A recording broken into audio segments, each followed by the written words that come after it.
Nous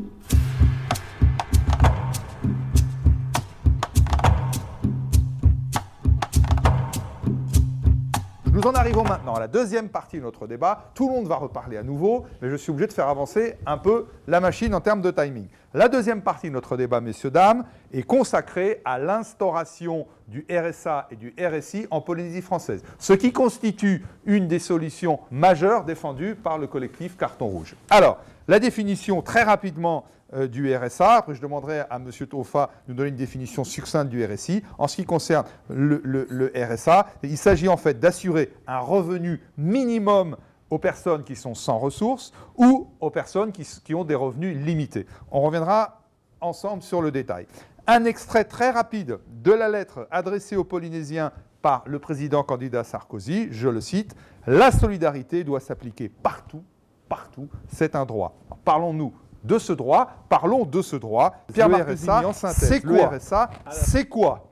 Alors, encore une fois, je reprendrai la question est posée d'une manière un peu ambiguë. Il faut être très clair. Le RSA, c'est le revenu de solidarité actif et nous ne voulons pas l'instaurer.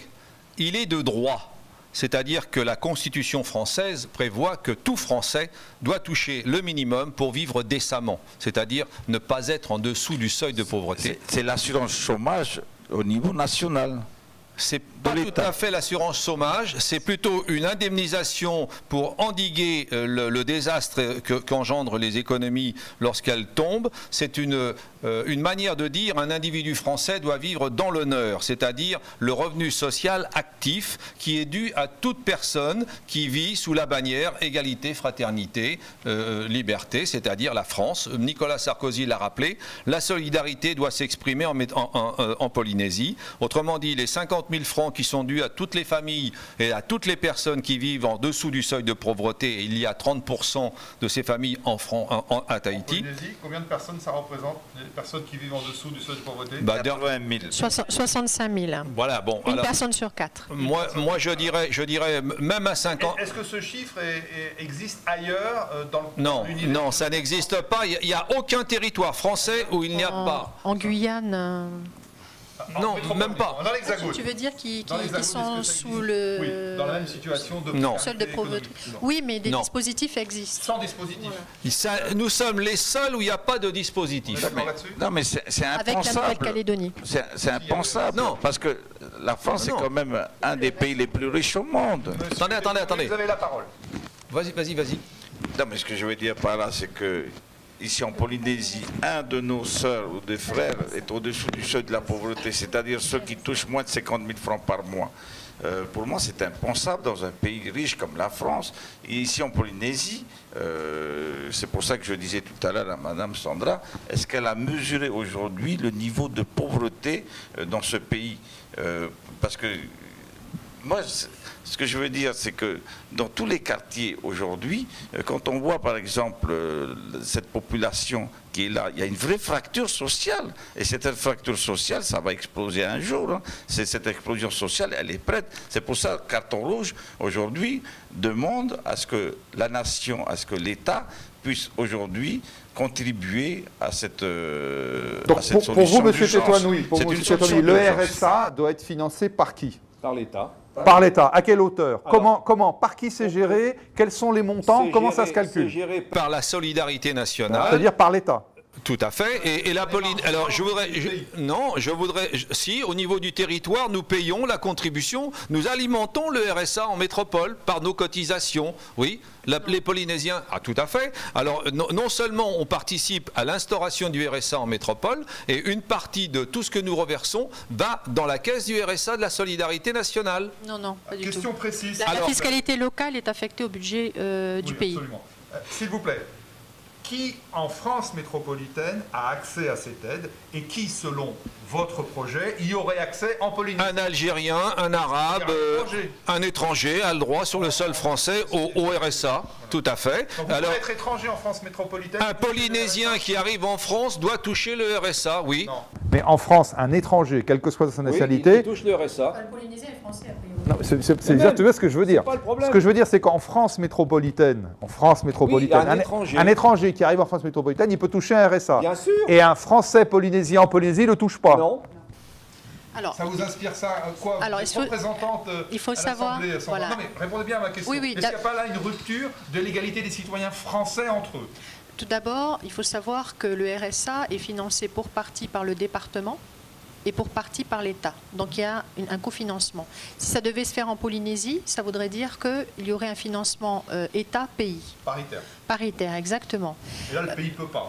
En ce moment, c'est difficile, c'est vrai, mais le problème, c'est que ce qui se passe, c'est qu'au final, quand je dis pays-État, on sait très bien que le pays va forcément augmenter la part de cotisation des salariés pour pouvoir, à un moment, financer ce RSA. On ne peut pas laisser dire ça. Alors, je finis juste, je vous explique comment ça fonctionne en métropole, et si vraiment vous voulez garder le modèle métropolitain, à mon avis, il faut l'améliorer, parce que justement, il y a des limites. En 2005, le budget du RSA en métropole, c'était 960 milliards de francs pacifiques pour 1 500 000 personnes qui en ont bénéficié. Ça fait un revenu de 57 000 francs par mois. Si on le rapporte à notre population qui est en difficulté, on va dire 65 000 personnes qui vivent sous le seuil de pauvreté, sans compter ceux qui vivraient en situation précaire en matière d'emploi, parce que le RSA couvre aussi la part de précarité, ça ferait un budget de 44 milliards 460 millions qu'il faudrait abonder dans l'année, avec une part pays et une part État. Donc le gros souci du RSA, voilà, c'est à fixer, c'est une convention qui peut être mise en place. Donc maintenant la question, la question c'est une question d'argent purement. Mais non, c'est pas une question d'argent. Si je reçois, de financement, je veux dire. Écoutez, si ma population reçoit 42 milliards et qu'elle relance l'économie, parce que ça s'appelle l'économie des ménages, et les ménages reconsomment, bien évidemment que le territoire pourra payer sa quote-part puisqu'il va engranger de la TVA et il va engranger par la relance économique. Imaginons que 4 milliards d'argent frais arrivent tous les mois sur le territoire chez ces braves gens qui sont les plus pauvres en Polynésie. Ce qu'il faut d'abord dire, c'est que le RSA arrive directement de l'aide de l'État à l'ayant droit. C'est-à-dire que ça va squeezer le parti orange ou le parti bleu. C'est-à-dire qu'aujourd'hui, si nos élus n'ont pas mis en place le RSA en Polynésie, c'est parce qu'ils n'avaient pas justement cette possibilité de le maîtriser. Et si l'ayant droit, qui est le Polynésien dans l'extrême pauvreté, reçoit ces 50 000 francs, eh ben, il va consommer et le territoire va naturellement engranger la TVA de sa consommation. Donc c'est ça la relance économique par la relance de la consommation. Ce que je voudrais dire, c'est vraiment la question du financement, sachant qu'en plus ce financement se fait sur un impôt sur le revenu. Après on l'appelle comme on veut, mais c'est un impôt sur le revenu au départ qui est soit au niveau départemental, soit au niveau de l'État. Donc si vraiment on part sur de l'égalité des traitements entre citoyens, ça serait anormal que pour la Polynésie française, ce soit l'État français qui paye à 100%. C'est un faux débat. C'est un faux débat. Je pense qu'il faut aller le débat. Oui, mais sur des gros problèmes financiers. Non, on est d'accord sur le principe. Après, c'est le financement. Juste pour finir, vous savez très bien qui va le payer le RSA. Ce sont les salariés. Non, c'est totalement faux. Aujourd'hui, faux. Dans le système qui est mis en place en métropole, c'est ce qui se passe. C'est totalement faux. RSA, c'est payé par la métropole. Appelez-le autrement alors, parce que dans le système français, c'est comme ça. La Constitution française, article 1, article 2, stipule que personne sur le sol français doit vivre dans le seuil, en dessous du seuil de pauvreté. Ça veut dire qu'on accepte l'inacceptable en Polynésie française. Ce que je voudrais pas, c'est qu'il y ait une pression fiscale supplémentaire. Non. De toute façon, les lois de la Constitution. Non, mais les lois de la Constitution, de toute façon, priment sur les lois de l'autonomie. Le problème, c'est que la masse de salariés rétrécit au fur et à mesure que la décroissance s'accentue. Le RSA on pressurise davantage le salarié, lui aussi va se retrouver en difficulté. Le RSA c'est de la solidarité active, et c'est un produit qui arrive net sur le territoire. Je ne suis pas contre, mais est-ce que c'est le bon moment? C'est la question que je pose. Bien sûr que c'est l'urgence même. Ça, il faut poser la question aux gens qui sont dans les quartiers, qui n'ont rien à manger. Par rapport au financement. C'est à mon tour de parler, s'il vous plaît. C'est moi qui mène ce débat. Le financement est... C'est moi qui mène le débat. Question. Est-ce qu'on pourrait avoir une analyse de Jean-Pierre? Mais c'est justement à lui que j'essaie de passer la parole depuis une petite 20 minutes. Quels seraient les effets socio-économiques de l'instauration du RSA en Polynésie, Monsieur Buisson? Est-ce qu'il y aurait des effets positifs, des effets négatifs? Parce qu'il y a des détracteurs sur cette affaire. Il y a même des gens qui disent, carton rouge, ils vont fabriquer des générations d'assistés. Qu'est-ce qu'on leur répond? D'abord, techniquement, Monsieur Buisson, quels seraient les effets socio-économiques de l'instauration du RSA en Polynésie? Alors, techniquement, un technicien va toujours vous dire que tout est possible si on le décide. Le RSA, c'est une question de solidarité. il est très facile, si la volonté existe, de mettre en place ce système en Polynésie. Très facile. Bien sûr. C'est pas ce que j'ai cru comprendre. Alors expliquez-nous comment on fait rapidement. Que la population demande. Tout le monde va parler sur ce sujet. Parce que les élus ne le demandent pas. Que le Ni les députés, ni les sénateurs, ni les élus de l'Assemblée. Peut-être de futurs candidats à la députation, vous le demandez. Ah, exactement. Là, quelque part, le débat, il va rebondir parce qu'on rejoint l'une des dérives habituelles du territoire. Pourquoi est-ce que les partis ne l'ont pas demandé avant? Parce qu'ils n'ont pas d'intérêt, ils ne maîtrisent pas. C'est tout. Madame Sandra vient de... Je vais traduire un peu dans le langage de tous les jours.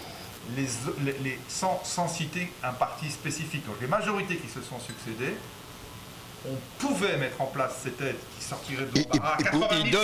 Ils devaient le faire. Ils ne l'ont pas fait parce qu'ils ne le maîtrisaient pas, ils avaient peur de faire une mainmise politique sur ce point. Donc on a maintenu dans la misère des gens pour garder le pouvoir politique. C'est tout le problème. C'est une aide d'État. C'est une aide d'État qui va directement aux bénéficiaires. Bon. Ben oui, mais d'une manière générale. C'est immoral, ça, non? Non, c'est pas immoral. C'est habituel au territoire. Ça rejoint. C'est habituel au territoire. Ça rejoint une remarque. Actuellement, dans ce pays, on est immoral, on laisse les gens dans la misère. Oui, pour qu'ils tendent la main. Oui, bien sûr, bien sûr. Tout à fait. Bien sûr. Et quand on parle de réglementation et de commission, c'est comme l'OPH. Je voudrais dire quelque chose qui me paraît essentiel. Il faut que ça soit colo. Et pour les nouvelles générations, là. Oui. Quelque part, quand le territoire, sous couvert de grands sentiments, met en place une réglementation sociale, économique ou autre pour aider tel ou un tel. La réglementation, elle est là. Il faut tel revenu avec tant d'enfants pour bénéficier de ceci ou de cela. D'accord? D'accord. Ça, c'est clair. Pourquoi est-ce qu'il faut, après qu'une commission délibère, si les critères sont clairs, critères objectifs, mathématiques, un fonctionnaire bien né, avec le seul souci de la rigueur et de l'intérêt général, suffirait à regarder si le dossier est bon, si la personne a le droit, et pouvoir prendre la décision elle-même. On n'a pas besoin d'une commission où, en général, dans ce territoire, il vaut mieux avoir quelqu'un à la commission qu'un bon dossier. Voilà le problème essentiel du fonctionnement de l'administration territoriale. Et ce problème du RSA, il rejoint exactement cette dérive habituelle de la réglementation territoriale qui est totalement détournée à des fins, on va dire électoralistes et politiques immédiates. Monsieur Taufa, ce qu'on a entendu autour de cette table est extrêmement grave. On est en train de faire un procès global de l'ensemble de la classe politique. Et on en extrait par courtoisie Sandra, qui nous a fait l'amitié de sa présence, mais on est en train de dire que les politiques qui se sont succédés au pouvoir depuis une vingtaine d'années ont maintenu la population dans la misère ou en dessous ce seuil de pauvreté. Bien sûr. Sciemment. Bien sûr. Qu'est-ce que ça vous inspire, monsieur Taufa? Alors moi je dirais que la personne, parmi les prétendantes à la présidence de la République, une des personnes qui a été la plus claire concernant cette affaire de RSA, c'est Madame Marine Le Pen. Nous avons assisté à sa vidéophonie, malgré qu'on nous a traités de Front Nationaliste. Non, on n'est pas du tout. On est allé pour l'écouter et surtout pour savoir si elle allait proposer à la Polynésie le RSA et le RSI. Surtout le RSA. Elle a été claire.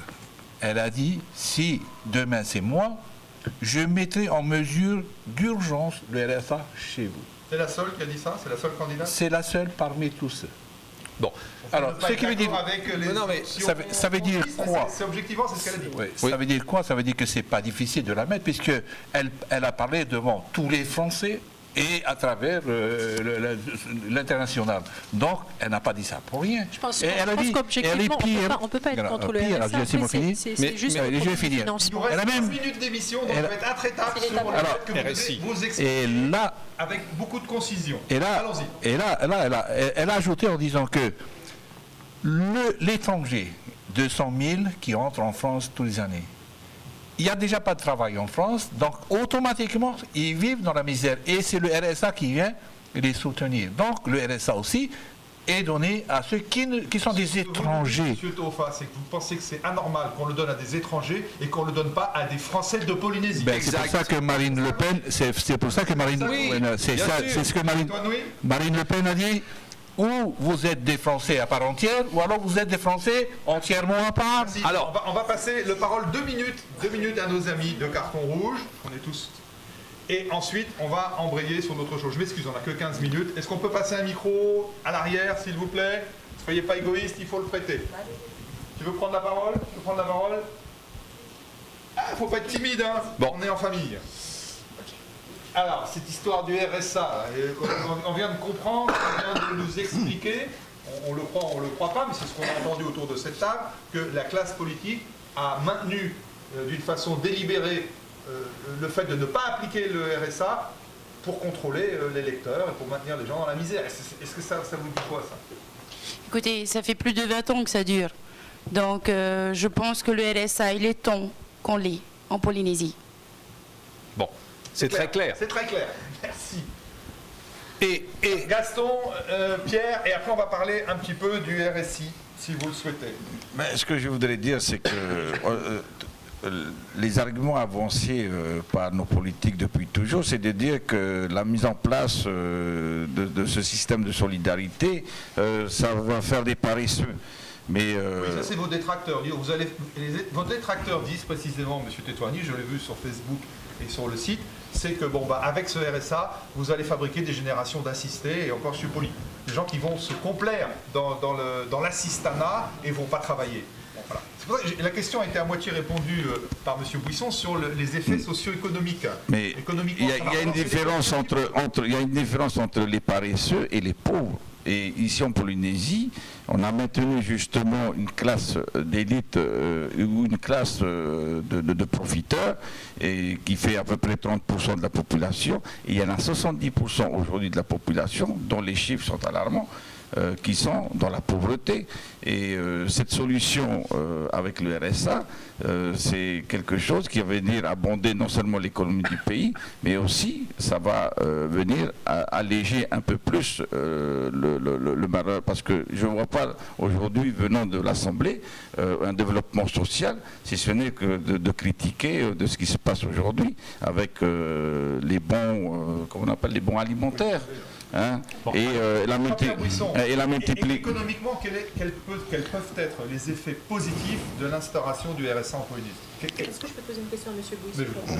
Est-ce que moi l'inquiétude que j'ai par rapport au RSA, c'est surtout l'assise fiscale.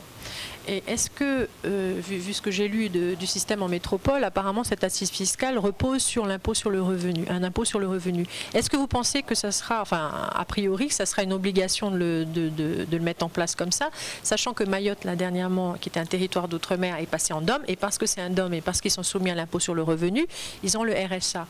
Donc on a quand même l'impression que c'est assez lié au système fiscal et en tout cas à la forme même institutionnelle du pays.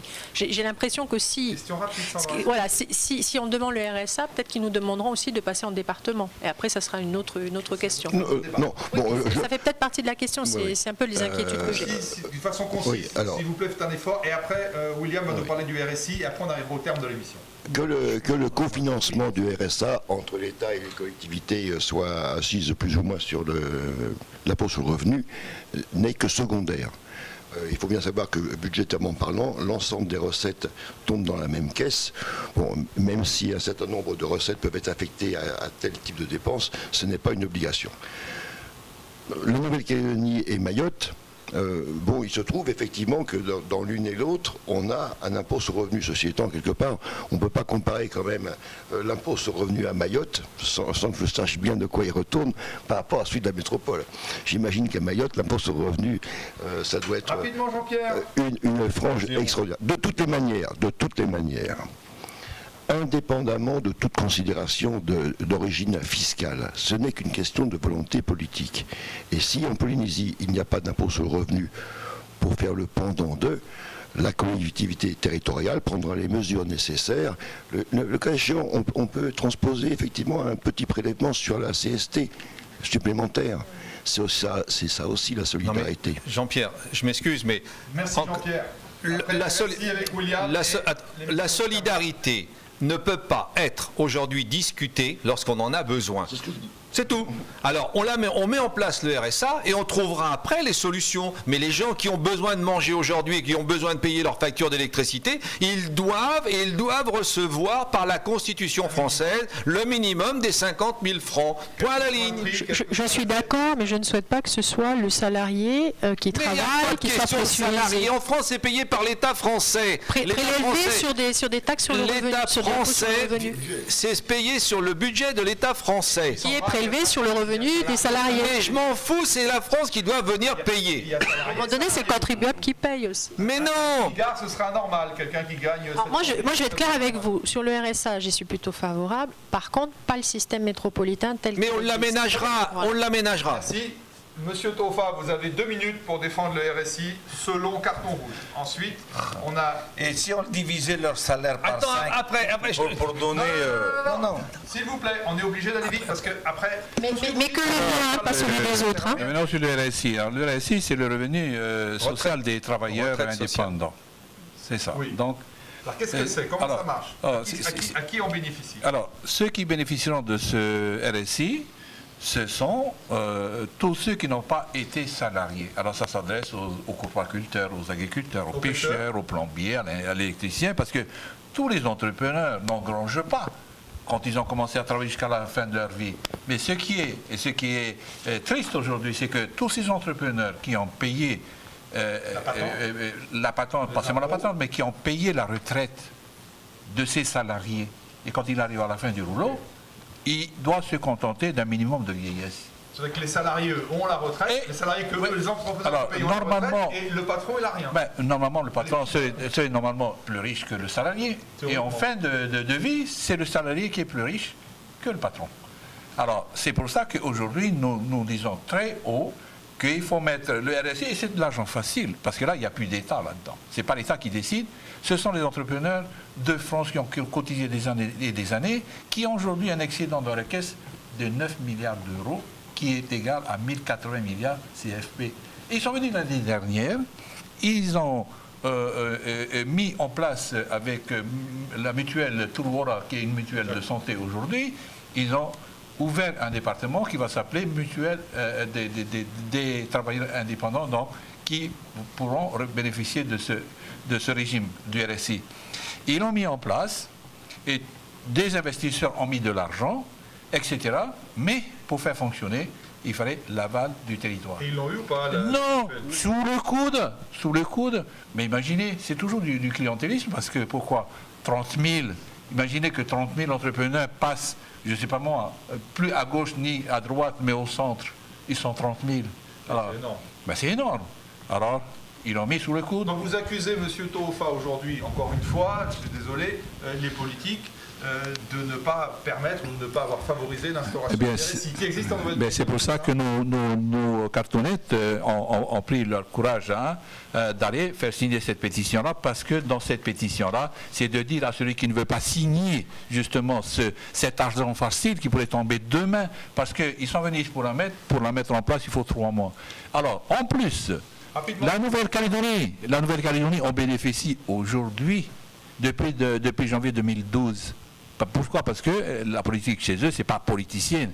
Et quand c'est pour soutenir le peuple, ils le signent, parce que c'est pour la population. Alors, mais encore, le pire, c'est que les élus de l'Assemblée territoriale perçoivent aujourd'hui le RSI. Après ça. C'est après. Oui, je m'excuse. J'ai une question à poser. Juste une question. Non, mais avant qu'elle pose la question. Juste une question. Moi, j'ai lu le dispositif qui existe en métropole. Celui qui est en Nouvelle-Calédonie, je le connais un peu moins. Est-ce que ça ne serait pas plus intéressant pour les patentés ici de pouvoir faire une retraite par capitalisation? Parce que j'ai lu des retours de rapport sur l'exercice du RSI en métropole, que certains patentés se plaignent quelque part de la pression fiscale que ça impacte sur eux. C'est vraiment exagéré. Est-ce qu'on ne pourrait pas trouver notre système justement qui serait inspiré de ce RSI? Ça fait 25 ans que les élus n'ont rien fait. Oh, mais moi j'étais pas là, j'étais encore un bébé. C'est ça la difficulté, c'est que chacun quelque chose. Le RSI de France, c'est facile pour la mettre en place, mais là on va encore discuter pour la rendre difficile. C'est ça le problème. Alors, Gaston, une minute. Monsieur Marc Dizier, une minute et c'est terminé. Ça passera pas sinon. Oui, normalement ça devrait être mis en place au régime des non-salariés à la CPS. À savoir qu'aujourd'hui, un patenté cotise seulement pour son assurance maladie, mais au bout du compte, il n'a pas de retraite. Et aujourd'hui, si effectivement il cotise au RSI, il y a un dispositif spécial qui a été mis pour l'outre-mer. Je dis aujourd'hui, avec 8 000 francs de cotisation, il va prétendre avoir à 60 ans une retraite de 100 000. Actuellement, il y en a 30 000 qui sont en attente aujourd'hui. Oui. Et 100 000 multipliés par 30 000, ça fait 3 milliards par mois qui viendraient abonder l'économie. Alors encore une fois, moi je mets sur la sellette nos élus et je leur demande leur démission parce que pour conclure le RSI, nos élus depuis 25 ans, ben, ils le touchent. Extraordinaire, les élus de l'Assemblée territoriale, vous avez favorisé vos poches, mais pas ceux. Moi, j'ai rien favorisé du tout. Le système était comme ça quand je suis arrivée. J'ai demandé à cotiser à la CPS. Ben oui, mais quand vous allez... La CPS nous avait pas Quand vous êtes élu à l'Assemblée territoriale, vos prédécesseurs ont mis en place un système qui leur a permis de dire on aura une retraite. Et je serai dans la majorité, je le ferai. Non, même nous aurons la majorité. Aujourd'hui, les élus depuis 25 ans ont profité d'être des élus pour s'octroyer une retraite confortable sur les cotisations et les budgets du territoire, c'est-à-dire le budget que le territoire a mis à la disposition de l'Assemblée territoriale paye vos cotisations pour que vous ayez une bonne retraite. Non. Moralité. Non. Mais si, 5 milliards à peu près qu'on a... C'est la fin de cette émission, messieurs, dames. C'est quand même extraordinaire. Alors on arrive à des bons sujets. Attends. Ce sera la suite. Ce sera peut-être la fin. Merci tous pour votre patience, parce que bon, le débat était extrêmement animé. On n'a pas parlé de votre blanc, là. Non, mais c'est pas l'objet du débat. Vous pouvez faire une petite annonce en 2 secondes si vous voulez, monsieur Desfonduis. Non, mais j'ai une question pertinente à poser à madame Sandra. Non, mais il n'y a que des questions pertinentes. Il faut que je conclue l'émission. Il faut que je la conclue l'émission. Je suis obligé. Parce que pour le montage, ça va être intenable. C'est de dire que le courrier est sous le coude d'Oscar. Le président Temaru. Oui, Temaru. Est-ce qu'elle pourrait porter une question orale ou écrite pour la mise en place du RSI bien sûr. En Polynésie. C'est ça qu'il faut faire. Oui. Pas dans la version métropolitaine, parce qu'elle est trop forte au niveau de la pression fiscale pour les patentés. Carton rouge. Il ne faut pas en discuter, puisqu'ils sont venus ici, ils l'ont mis, c'était fait, il ne restait plus que l'aval et c'est payé. Il ne faut pas que les patentés se retrouvent avec des choses à payer. Mesdames, on va conclure cette émission. Mesdames, mesdemoiselles, messieurs, merci d'avoir suivi le 2e débat de Carton Rouge. Vous avez pu le constater que c'était très animé, très riche. Merci à Sandra d'avoir eu l'amabilité et le courage de nous faire l'honneur de sa présence, contrairement à M. Terry Alpha qui s'est un petit peu débiné, pour ne pas dire dégonflé. Merci à ces jeunes personnes qui ont le mérite d'aller tous les jours sur le terrain pour faire signer cette pétition qui est un geste démocratique par essence. Nous vous donnons rendez-vous dans une petite semaine. Le prochain débat traitera du développement économique. Merci pour votre fidélité. Je vous rappelle que vous avez été plus de 5 000 à regarder notre première émission. Nous souhaitons bien que vous soyez au moins 10 000 ou au moins 20 000, le même nombre que les personnes qui ont signé cette pétition. Maroro, Paroulian. À bientôt. Merci. Merci bien.